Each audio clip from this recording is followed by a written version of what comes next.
from America's News Headquarters to our viewers. Country singer Sammy Kershaw has been on the country music scene now for 44 years. His release, called Sammy Kershaw, the new one, Big Hits Volume 1, has many of the chart toppers on that made him a household name for so many years. Sammy Kershaw joins us now live from New Orleans to tell us more about the new music and the milestone that he's celebrating in country music, the fact that you have been around quite a while and there are a lot of folks that absolutely love you.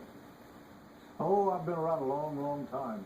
You know, I started playing nightclubs, honky-tonks, bar rooms, dance halls, beer joints, whatever you want to call them, when I was 12 years old. So it's fixing to be 44 years in next month that I started, you know, since I sang my first song in a bar room as a kid. Wow. So, and you're celebrating another milestone. I mean, it's been 20 years ago you were nominated for your first Grammy, and I know that is something that you reflect on, and it's a very special thing for you to remember. Tell me about your inspiration. Where does most of the inspiration come today for your music? You know, let me start by saying I've been a pretty lucky guy. You know, for 44 years I got to do what I love to do. I get paid for a hobby, you know.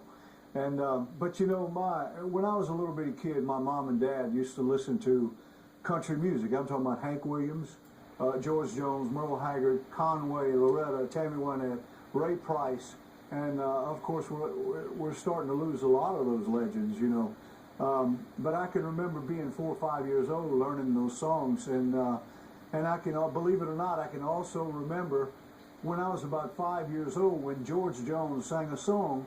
I could feel that song, even though I was a little kid and I hadn't lived those stories yet. I always called George the king of country soul, you know. I could just feel that natural tear in his voice. And I know a lot of singers and heard a lot of singers in my life that had that natural tear.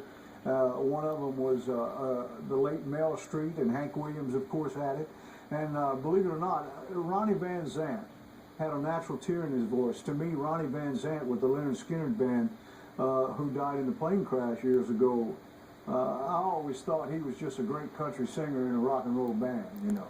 Well, they were the legends, certainly. They're the legends, and I know that you, though, are inspiring a lot of young artists today.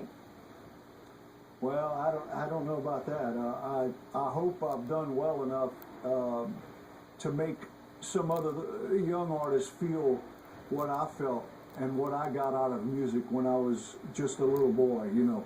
And hopefully some of these new folks that are coming around, hopefully they have listened to some of my stuff and maybe they heard that natural tear in the voice, you know, and felt that music and really sold the story, because, you know, I won't do a song unless I've lived the story.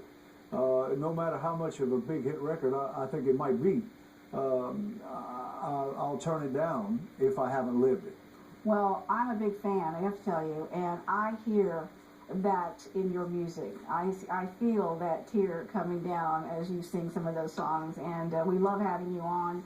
We wish you all the best as you go out with your new concert tour and promoting the new album, and we wish you all the best for a great 2014.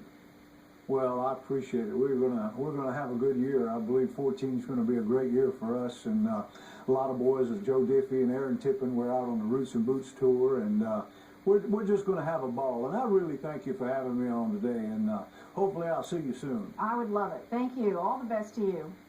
Happy New Year. Take care. Yeah. Shifting gears.